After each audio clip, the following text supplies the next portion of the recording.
Tabanan, hari ini kita sedang berada di kantor Perbekel, Desa Bengkel, Kecamatan Kediri, Kabupaten Tabanan. Nah, salah satu keunggulan Desa Bengkel ini, Desa Bengkel sudah menerapkan program desa digital loh. Nah, pengen tahu lebih banyak kan bagaimana soal program desa digital itu? Yuk ikutin kita. Swastiastu, ada yang bisa dibantu? Mau ketemu sama Pak Perbekelnya? Gitu. Ya, mari silakan.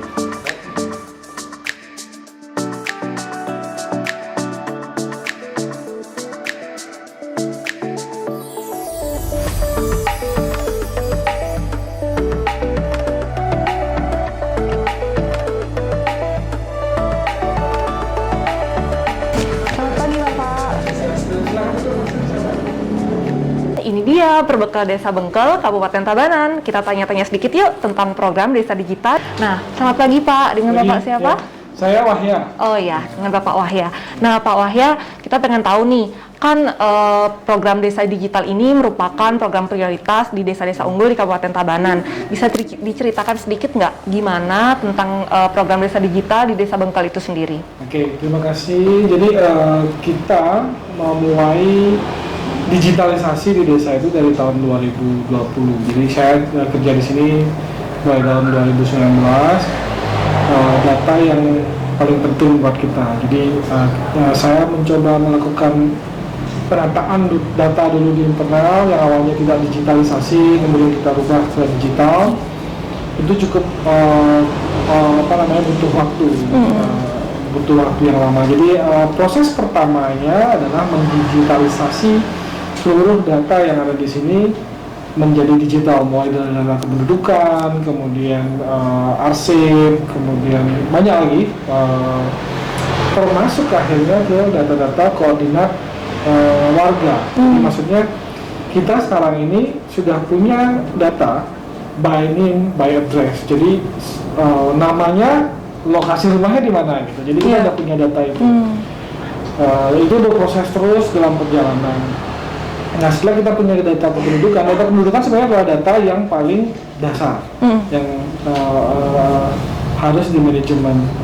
Nah, ini semua desa harus mulai berproses, mulai dari data kependudukannya. Jadi kalau misalnya kita udah terdigitalisasi nih data kependudukannya, kita udah tahu umurnya apa, kita udah tahu tanggal lahirnya aja misalnya. Nah, umurnya kan otomatis bisa dihitung kan, benar, Pak. Pakai sistem kita udah bisa hitung secara otomatis. Nanti kalau misalnya ada pemilu gitu misalnya, nah di sistem kita itu udah bisa tahu pemilihnya tanggal berapa, tahun berapa. Oh, kita kira-kira punya data pemilih sekian. Itu udah bisa langsung kita lihat. Oh, jadi banyak banget ya program yang ada di program desa digital itu. Terus kalau untuk sosialisasi ke warga setempat itu gimana Pak soal desa digitalnya? Jadi sosialisasi awal ini sebelum ke masyarakat kita kuatkan internal dulu kan. Kita kuatkan internal dulu selama 1 tahun kita training staff. Jadi semuanya bisa pakai gitu. Nah, ini persepsi yang harus kita bangun dulu di internal, karena selama ini yang terbangun di sini adalah setiap sistem yang datang satu orang yang menghandle. Jadi yang lainnya nggak kerja. Sistem yang kita bangun di sini nggak gitu. Sistem yang kita bangun di sini satu orang memiliki satu menu atau memiliki satu tanggung jawab di sistem ini. Jadi semuanya kerja di sistem. Berarti itu melibatkan semua. Nah, itu dulu. Kemudian setelah ini kita sudah rasa oke, baru kita publikasikan ke masyarakat bahwa sekarang nyari surat di desa itu, itu yang paling gampang kan? Nyari surat itu yang paling gampang. Nyari surat ke desa itu bisa dilakukan dalam waktu cepat gitu. Nah, caranya kita mensosialisasikan ya melalui sosial media, kemudian melalui nomor WhatsApp waktu itu, kemudian ya dari mulut ke mulut juga melalui KW gitu. Itu yang kita lakukan awalnya. Nah, sehingga masyarakat tahu bahwa sekarang pelayanan kita udah mulai cepat nih, udah mulai baik nih gitu. Itu caranya sih yang pertama. Lalu kemudian setelah itu berjalan dengan baik, kita buka akses ke masyarakat. Nah, kita punya layanan mandiri namanya, di mana masyarakat itu bisa mengakses atau mencari surat. Misalnya dia mau cari surat keterangan usaha nih, mereka bisa buka website kita atau download aplikasinya. Mereka bisa mencari surat layanan surat menyurat itu dari rumah aja. Oh, jadi nggak perlu repot-repot ke kantor ya, Pak? Nggak perlu repot-repot ke kantor. Mereka bisa request dari rumah.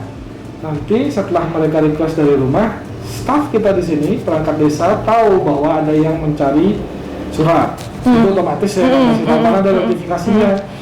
Nah, begitu mereka tahu ada orang yang mencari surat, mereka verifikasi dulu datanya dan lain sebagainya. Kalau sudah, mereka print, kasih ke Kawil, diverifikasi lagi oleh Kawil, baru ke saya untuk tanda tangan. Kalau udah selesai, Kawil akan langsung membawakan surat ini ke rumahnya. Wah, keren banget. Jadi Semeton Tabanan keren banget ya. Program desa digital ini bisa memudahkan komunikasi buat masyarakat yang masih awam. Nggak ribet juga ya, Pak ya. Berarti kalau keuntungannya apa aja tuh, Pak? Khususnya di masa pandemi ini, masyarakat tidak perlu susah-susah lagi dan tidak perlu ngantre ke sini. Kita dibatasi nih di masa pandemi ini. Dan dengan adanya sistem surat menyurat ini, masyarakat tinggal diam di rumah aja. Bisa, kalau misalnya nggak tahu caranya download dan lain sebagainya, bisa WA. Kita ada nomor WA di kantor desa. Nah, di WA nanti ditanya-tanya. Berarti bisa langsung ditanya ya. Nah, yang jelas masyarakat nggak perlu datang ke sini. Kalau misalnya nggak ada waktu, dia nggak usah datang ke sini, kecuali yang urgent sekali sifatnya surat yang dia minta itu yang perlu harus saya komunikasi dulu dan lain sebagainya.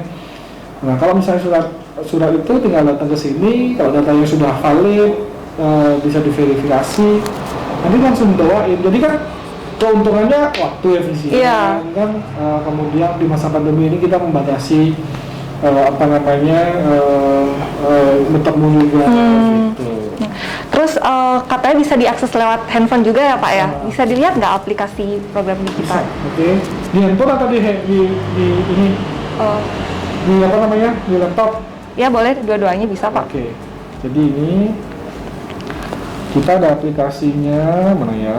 Nah, ini aplikasinya sudah ada di sini di Desa Bengkel. Atau bisa buka website kita www.desabengkel.id. Gitu. Nah, ini adalah websitenya. Websitenya di sini, mau cari artikel apa gitu. Nah, ada kemudian jadi informasi. semua udah tersedia di sana ya. Ada informasinya, ada berita desanya, ada informasi layanan publik kita, ada informasi bisnis, ada informasi kesehatan, pendidikan dan budaya, pertanian dan macam-macam lagi yang lainnya. Itu yang kita highlight. Nah, ini berita terbaru, misalnya standar prosedur pelaksanaan pelayanan untuk isolasi mandiri, shelter dan lain sebagainya. Di sini juga di website ini kita sudah masyarakat umum bisa melihat data-data yang diperlukan, yang mereka perlukan. Misalnya jumlah penduduk di Desa Bengkel berapa sih? Datang aja ke website. Jadi nggak usah ribet lagi ya. Datang ke website, lihatin data penduduknya berapa, laki-laki berapa, perempuan berapa, termasuk data keuangan APBDes kita. Jadi bulan ini realisasinya berapa, kemudian serapannya berapa. Nah, itu udah bisa dilihat juga di sini. Wah, keren banget ya Semeton Kenyam Tabanan. Ini bisa banget dicontoh dengan desa-desa yang lain juga, biar seperti Desa Bengkel. Semeton Kenyam Tabanan, itu dia tadi sedikit penjelasan tentang desa digital di Desa Bengkel ya. Semoga program ini bisa menginspirasi dan mengedukasi Semeton Kenyam Tabanan di rumah. Dan juga jangan lupa subscribe dan follow channel kita di bawah ini ya. Tetap jaga kesehatan dan tetap mengenyam.